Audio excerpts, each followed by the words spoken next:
All right, so it's been a little while since y'all seen the episode. I had some problems trying to figure out new software that I ain't never had a chance to use before. However, my brother knows what he's doing now with it. At least good enough to start posting some more stuff or whatever. So y'all can look forward to seeing more videos from me more often. I got chapter 1 of the Leipzig connection ready to go for y'all. I just wanted to give a few tidbits, few bullet points or whatever before I jumped off into chapter 1, or more or less before y'all go look at chapter 1, because I'm separated from me talking right here.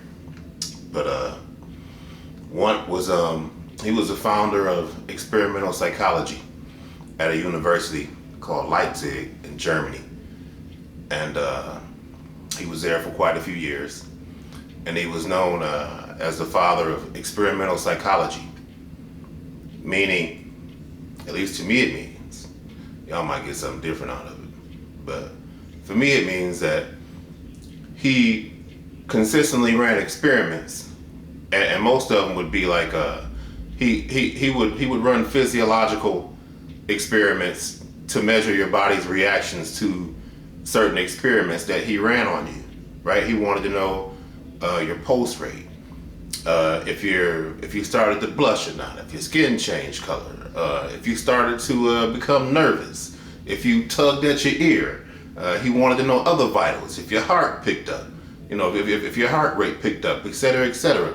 If you started sweating, he wanted to know everything. If he wanted to if you salivated more, he wanted to know that as well. And he would take that information and start to analyze it against how others felt about things as well. The same experiment, he'd run it on them. And then he'd measure your reactions to see how he could get you to have a certain desired reaction that he wanted out of you, right? So if he wanted you to accept a cigarette, or take a different drug or have a drink or whatever, he would slowly but surely talk you into it. And if you weren't the type to drink, he would watch your reactions and then compare them with others who started to drink at a certain point according to the reactions that he saw, the physiological changes that he saw in their body. He would start to compare those. And he got good enough at it to the point where he wanted to get a desired reaction out of you. If he wanted that, then he could get that. He could get a desired reaction out of you whenever he wanted. And that's what he pretty much pushed around the world. He wanted to make of psychology a physiological science instead of a psychological science, right? He wanted to study the reaction of the body and pretty much throw out what the mind thought. Though that's not entirely true, because he would go back and then ask questions and so forth and so on. So he did indeed need the mind. But for the most part, he was all about the physiological signs and how the body felt.